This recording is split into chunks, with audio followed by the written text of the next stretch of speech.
Well, here's an interesting development. The Associated Press and 28 other news organizations, including the New York Times and the Washington Post, are all getting together to launch a new company called NewsRight. Now, the idea here is to track the use of their original reporting online and eventually to try to make blogs and other news gathering services try to pay for it. According to the Washington Post, NewsRight encodes original stories with hidden data that includes the writer's name and when it was published. Those encoded stories send back reports to the registry that describe where a story is being used and who's reading it. And the technology can even locate stories that have been cut and pasted in whole or in part. Now, they say that this is just to make sure that those who republish their content do so with integrity. But what does that mean for blogs and for aggregators? And how does it apply to that little thing that we like to call fair use? Joining me to discuss it is David Sirota, radio talk host and author of Back to Our Future, How the 1980s Explained the World We Live in Now. David, thanks so much for joining us tonight. And before we get into this particular company here, I'm just curious. I mean, do you think that there are certain gripes to have with blogs, with aggregators that, redirect traffic to their site instead of the original site, that might just paraphrase a story and then people never read the entire thing? I think there are definite issues about where the revenue for real journalism comes from. And I think that there are many different nuances to this. There are certainly sites out there that take reporting, that took resources to report, and essentially, as you say, paraphrase what's been reported. And there's no revenues put back into the journalistic endeavors where that story was originally reported. It's simply forwarded along. Now, typically, it's forwarded along with a link to the source material, but I think the journalistic organizations that are putting in that investment have a legitimate concern that if we want more journalism of the same kind, that simply allowing that journalism to be forwarded via an aggregator without any resources being put back into the journalistic endeavor, we're not going to have that journalism, therefore, in the future. And I think that's a legitimate concern. On the other hand, I think the concerns about fair use are also legitimate, that there needs to be a way for content that's out there in the world on the internet to be criticized, to be evaluated, to be challenged in a way that doesn't incur a financial penalty. And let's say that this does work out the way that they want to, right? That they do start monitoring and they do start putting pressure on other companies out there and blogs and aggregators to pay up. Do you think that is that called bullying? Does it go as far as censorship? I don't know if it goes as far as censorship, and I'm not so sure that's the initial goal here. I mean, I take the news organizations in this sense initially at their word, that they're looking for ways to make sure there's revenue coming back into those journalistic endeavors. And not because they're nice people. It's because they're a business. They're trying to make revenues like other businesses.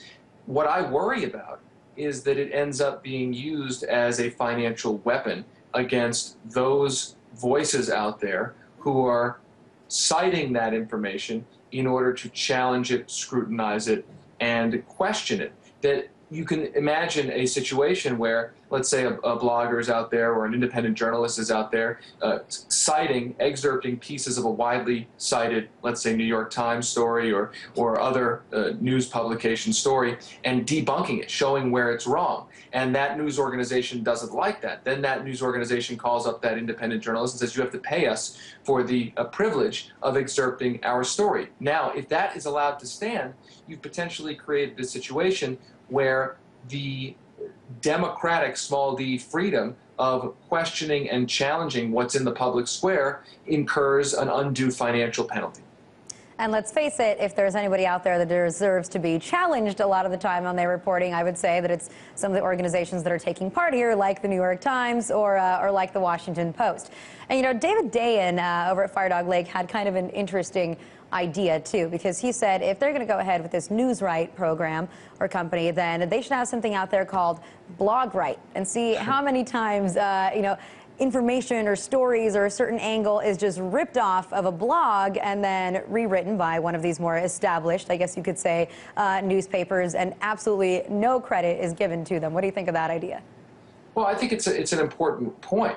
The notion that the only people doing journalism in this country are quote unquote major media organizations is a joke. It's pathetic. I mean, we just saw the recent publication of Michael Hastings' book, from Michael Hastings, the Rolling Stone reporter who broke that story about General Stanley McChrystal. Now, Rolling Stone is certainly a bigger news organization, but it's not what you'd consider a major titan of political news. They broke that story, and they were largely denigrated by the traditional mainstream media organizations that are potentially going to be part of this effort to financially penalize those who criticize those mainstream media organizations. So I guess the point here that Dave was making over at Fire Dog Lake, and that I think is worth repeating, the notion that the only institutions doing real journalism in this society are the old traditional quote-unquote legacy organizations is wrong. It's unacceptable, it's not true, and continuing to forward that idea,